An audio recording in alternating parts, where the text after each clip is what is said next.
मोहतरम आप मिर्ज़ा गुमराह को छोड़ दो। मेरा आपसे सवाल यह है कि वाइल इब्न हुजर और मालिक इब्न हवैरस इन दो सहाबा ने कब इस्लाम कबूल किया? जी पुराना सवाल है, दोबारा किसी दोस्त ने किया है। बिहम्दिल्लाह ताला यहाँ तक तो मिर्ज़ा के चेले पहुँच चुके हैं कि मिर्ज़ा साहब गुमराह हैं, उन्हें छोड़ दें। इंशाअल्लाह ताला आगे आगे भी मान जाएंगे। बाकी रही मालिक इब्न हवैरस और वाइल इब्न हुजर रज़ी अल्लाह ताला अन्हु के हवाले से मैं डिटेल के साथ अपने रफ़ुल यदैन पर क्लिप रिकॉर्ड करवा चुका हूँ। आपने तफसील देखनी है तो रफ़ुल यदैन के बारे में डिटेल के साथ देखें।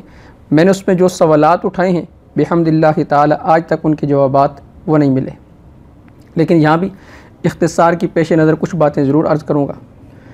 मालिक इब्न हवैरस और वाइल इब्न हुजर रज़ी अल्लाह ताला अन्हु के हवाले से ये बात कही जाती है कि ये दोनों सहाबी बिल्कुल आखिरी ज़िंदगी में नबी अकरम सल्लल्लाहु अलैहि वसल्लम के आखिरी ज़माने में इस्लाम लेकर आए, यानी बिल्कुल जो आपका आखिर का ज़माना था, यानी 9 हिजरी में और 10 में आपका इंतकाल हो गया या 10 में 11 में आपका इंतकाल हो गया। ये आवाम को बात बतलाई जाती है। चलिए हम थोड़ी देर के लिए ये बात तस्लीम कर लेते हैं कि वाइल इब्न हुजर और मालिक इब्न हवैरस रज़ी अल्लाह ताला अन्हु दोनों 9 हिजरी में इस्लाम लेकर आए। तो मालिक इब्न हवैरस रज़ी अल्लाह ताला अन्हु की जो हदीस है निसाई शरीफ के अंदर, तो उस पर मैंने सवाल ये उठाया था कि उसमें रुकू के साथ साथ सजदों की रफ़ुल यदैन का ज़िक्र भी मालिक इब्न हवैरस रज़ी अल्लाह ताला अन्हु ने नकल किया है। अगर 9 हिजरी में उनके इस्लाम को माना जाए तो 9 हिजरी तक फिर आप सजदों की रफ़ुल यदैन उसको भी आपको मानना पड़ेगा, और उसकी सनद भी बिल्कुल सही है। अल्लामा शेख नासरुद्दीन अलबानी और अल्लामा इब्न हजर अस्क़लानी रहमहुल्लाह ताला और दीगर मुहद्दिसीन ने उसकी सनद को बिल्कुल सही कहा है। तो 10 हिजरी तक आप ये तस्लीम कर लें कि आप सल्लल्लाहु अलैहि वसल्लम की फिर वफ़ात तक सजदों में रफ़ुल यदैन भी थी, और फिर जो सजदों की रफ़ुल यदैन नहीं करेगा तो गोया कि वो भी सुन्नत का तारिक होगा। तो अगर रुकू में रफ़ुल यदैन ना करने वाली की नमाज नहीं होती तो फिर आपको ये बात तस्लीम करनी पड़ेगी कि सजदों में रफ़ुल यदैन करने वाली की नमाज भी नहीं होती।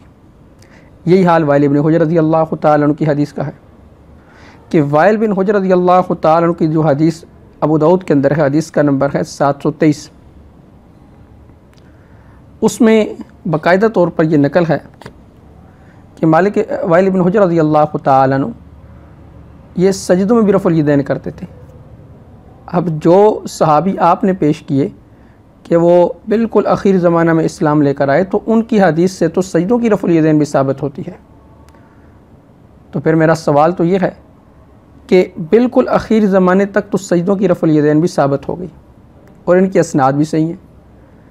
अब आप हमें कोई ऐसी हदीस दिखलाएं कि जिसमें ये हो कि 9 और 10 के दरमियान नबी अकरम सल्लल्लाहु अलैहि वसल्लम ने सजदों की रफ़ुल यदैन को तर्क कर दिया था और सजदों की रफ़ुल यदैन मनसूख हो चुकी है, लिहाजा हम नहीं करते।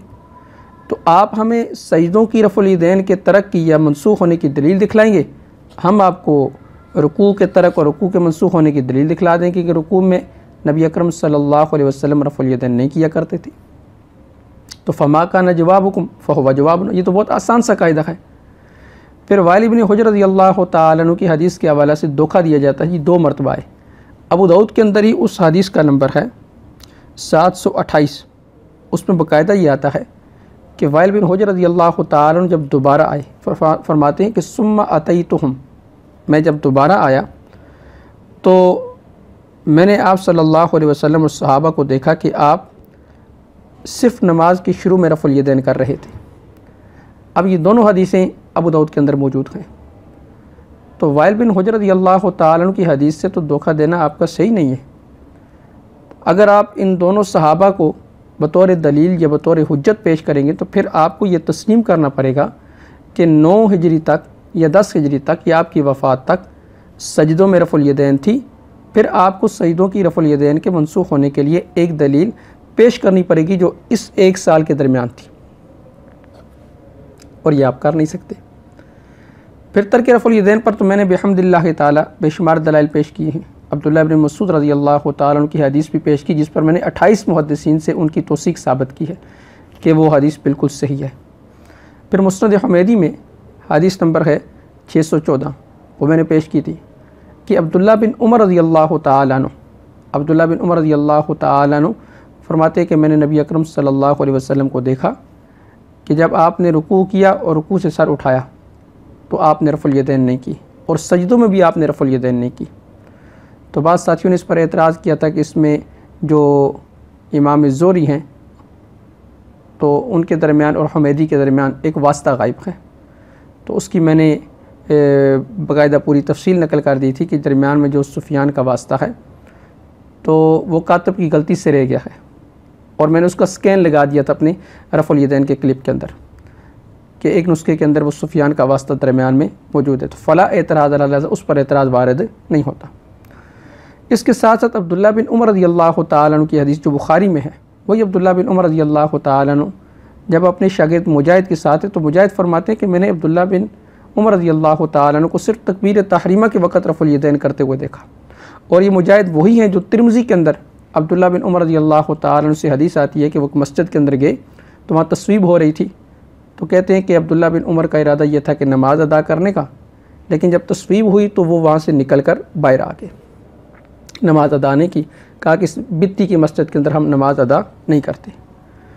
तो लिहाजा मुजाहिद ये अब्दुल्ला बिन उमर रज़ियल्लाहु ताला अन्हु के शागिर्द हैं, और शागिर्द ख़ुद कह रहे हैं कि अब्दुल्ला बिन उमर रज़ियल्लाहु ताला अन्हु सिर्फ तकबीर तहरीमा के वक़्त रफ़ुल यदैन किया करते थे।